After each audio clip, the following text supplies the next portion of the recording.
What's going on, everybody? Welcome back to another tech tip, and in today's video we're going to look at a specific topic, and that is clickbait. What it is and how to navigate safely. Check it out.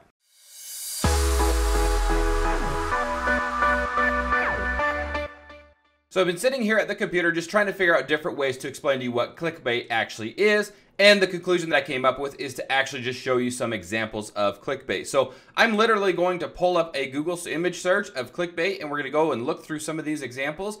And then the second part of this video, we're going to look at why clickbait can actually pose a security threat to your computer. Before we go in and actually show you examples of the clickbait, you're going to notice a few things that they may have in common. First one is that they're going to leave out just enough information to leave that curiosity gap, wanting you or forcing you to click on that ad or that clickbait in order to read or pull up that article. Second thing is they're typically going to have different pages or one page per each answer. For example, if there's like 15 people that have different tweets of "you must see this," each one of those tweets is going to be on its own different page, forcing you to click through those pages and generating more and more traffic. Third thing you may see is the titles of the clickbait actually may not even have anything to do with the actual article that they want you to read. It just is a way to grab your attention and actually make you click on that link. First example I want to show you guys is perfect. There's two different examples actually in this one right here. It says 17 facts you won't believe are true. Hope you're sitting down for this one. Again, it leaves out just enough information. It doesn't tell you what the facts are, and if you are, you may not believe them, and there's 17 of them, so it may have 17 different pages, one for each particular fact. The next example is, man tries to hug... You stay out of this, Alexa.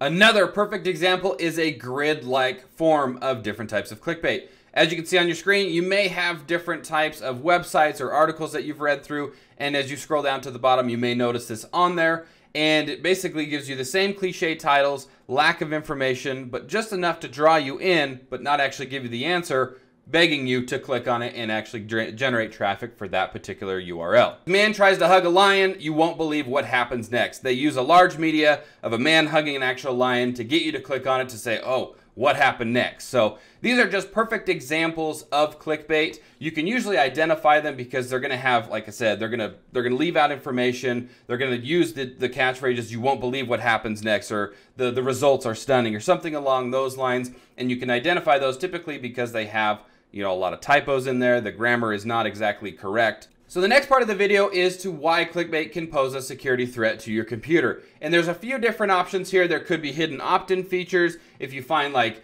take this quiz now, you might have to fill in some information that actually could be used for malicious activity. Certain different types of websites can host different types of malware or trojans, which could end up infecting the computer. Of course, you can click on ads and links to generate different types of traffic for other malicious users. So there's different various ways that clickbait could actually become a security threat to different types of computers. So you want to do your best to stay away from it. And as long as you can identify it, then you have a better chance of actually staying away from it and avoiding it, keeping any type of problems to a minimum. Hey guys, thanks for watching that tech tip. If you liked the video, found it informative, give it a like, give it a share, leave any kind of comment or feedback in the comment section below the video. And of course, while you're down there, don't forget to subscribe, and we will see you next time.